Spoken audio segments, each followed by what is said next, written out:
ateistlər tərəfindən tutduğu dinsizlərdən, yahudilərdən tam məsihlərə qədər şübhələr yayırlar İslam dinində, İslam dünyasında, müsəlmanların arasında çalışırlar ki, bu şübhələrlə müsəlmanların etiqadına, inancına zərbə və ziyan vursunlar. Deməli, bu şübhələrdən də biri budur ki, bu İslam düşmənləri deyirlər ki, sizin peyğəmbəriniz, yəni İslam peyğəmbəri, müsəlmanların peyğəmbəri güya həvəsbaz bir insan olubdur. Soruşanda niyə axı bu söz deyirsiniz? Deyirlər, çünki sizin peyğəmbərinizin neçə dənə zövcəsi var idi, müxtəlif həyat yoldaşları var idi. Sizin peyğəmbəriniz ancaq həvəsbazlıqla ömrün keçiribdir. Deməli, əzizlər, bunlara cavab nədir? Mən bu cavabları sizlərə verirəm və sizin də cavabınız olsun, bu cür düşmənlərin qarşısında müqabilində onlara cavabları verəsiniz. Əzizlər, bizim peyğəmbərimizin ömrü 63 il olubdur. Yəni, dünyada 63 il ömür sürüldür. Peyğəmbərimiz 55 yaşına qədər təkcə bir xanım ixtiyar edibdir. O da Həzrət Xədicə salamullah əleyhadır. Yəni, Peyğəmbərimiz 55 yaşına qədər, 25 yaşından 55 yaşına qədər təkcə bir xanımla həyat sürürdü. Və müxtəlif xanımlar ki, onlarla evlənibdi, izdivac eləyibdi, 55 yaşından 61 yaşına qədər olubdu. Yəni, 6 ilin ərzində o müxtəlif evlilikləri olubdu. Həzrəti Peyğəmbərimiz Həzrəti Xədicə salamullah əleyha ilə ki, evlənibdi. Həmən dövrlərdə heç bir xanımla da evlənməyibdi. Baxın, əzizlər, Peyğəmbərimizə kahin deyiblər, sahir deyiblər, cadügər deyiblər, nə bilim, məcnun deyiblər, şair deyiblər, amma heç bir kəs həvəsbaz deməyibdir. Hətta müşriklər gəlib Əbu Talibə deyirdilər ki, ey Əbu Talib, qardaşın oğluna de ki, qulu la ilahə illallah tuflihu kəlməsindən əl götürsün. Yəni ki, Peyğəmbər buyururdu ki, tez-tez cəmaata deyirdi ki, deyin, la ilahə illallah kəlməsini deyin və rəstiqar olun. Müşriklər deyirdi ki, Əbu Talibə, deyirdi ki, qardaşın oğluna denən bu sözlərdən əl götür. Bizim qəbilələrdə ən gözəl göyçək qızları ona verək. Amma Allahın Rəsulü sallallahu aleyhi və səlləm buyurmuşdur ki, əgər günü mənim sağ əlimə və ayı mənim sol əlimə qərar versəz, qoysaz, mənə versəz, yəni, mən heç vaxtda tövhid kəlməsindən əl belə götürmərəm. Əgər Peyğəmbərimiz həvəsbaz olsaydı, əstəğfurullah, onda elə o dərhal qəbul edərdi o təklifləri. Amma heç vaxtda qəbul etmirdi. Heç vaxtda qəbul etmədi. Peyğəmbərimiz əgər həvəsbaz olsaydı, 25 yaşında, 25 yaşından qabaq, 30 yaşlarında, həmən dövrlərdə başqa xanımlar alardı, müvəqqəti olsun və yaxud daim olsun. Amma heç bir tarixdə, heç bir yerdə belə bir şey gəlməyib və görünməyibdir. Dediyim kimi, Həzrəti Peyğəmbərimiz 55 yaşından, yəni Həzrəti Xədicə salamullah əleyha ki, dünyadan getdi. Ondan sonra, yəni 55 yaşından 61 yaşına qədər o 6 ilin ərzində müxtəlif izdivaclar olub və o izdivaclar nə üçün idi?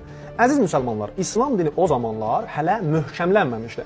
Ona görə də Həzrət Peyğəmbərimiz sallallahu aleyhi və səlləm qəbilələrdən gedirmiş və onlarla evlilik əlaqəsi yaradırmış, qohumçuluq əlaqəsi yaradırmış, ta ki İslam dini möhkəmlənsin, istiqanlı olsun. Necə? Baxın, neçə böyük qəbilələr var idi. Məsələn, Əbu Süfyanın qəbiləsi, Əbu Bəkir, Ömər və Peyğəmbərimizin digər həyat yoldaşlarının ki, onların özlərinin qəbilələri var idi. Hər birisindən o qəbilənin bir xanımla evlənirdi və hətta bəzi qəbilələr var idi ki, onların qızı ilə əqd olurdu, əqd oxunurdu, amma gəlin ünvanını, məsələn, evinə gətirmirdi, gəlin gətirmirdi evə. Yəni, ancaq əqd bağlayırdılar aralarında, ta ki bu qəbilələr bir-biri ilə nisbətləri olsun, qohumçuluq yaransın, bir-biri ilə düşmənçilik etməsinlər və İslam dini möhkəm olsun. Əgər bu qəbilələrdən hər hansı bir şər gələcəkmişsə, onda o zaman bu evliliklə onun qarşısı alınırdı. Əgər xeyir gələcəksə və yaxud şər də gəlməyəcəksə, o zaman onların Allahlarından imiş, yəni onları istərmişlər ki, bizim məsələn yeznəmiz böyüsün, yəni Peyğəmbərimizin qabağa getməyi, Peyğəmbərimizin işlərinin böyüməsi onların özlərinə də sevinc bəxş edirmiş. Ona görə də Peyğəmbərimiz həmən zamanlarda onlarla müxtəlif qəbilələrdən qız alırmış və izdivac edirmiş. Və 62 və 63 yaşında da, yəni Məkkənin fəthindən sonra da heç bir evlilik olmurdu. Niyə? Çünki İslam dini artıq möhkəm olmuşdur. Məkkəni də fəth etmişdilər və bölgələrin çoxu da İslam dininin, İslam dünyasına qoşulmuşdu. Müsəlmanların arasında, müsəlmanların özünün idi. Ona görə də evlilik olmadı, çünki qəbilələr hamısı bir-biri ilə müttəhid olmuşdular, bir-biri ilə nisbətləri var idi. Əziz müsəlmanlar, digər dəlil də budur ki, Peyğəmbərimizin həvəsbaz olmamağına, Peyğəmbərimizin zövcələrinin qoca olması.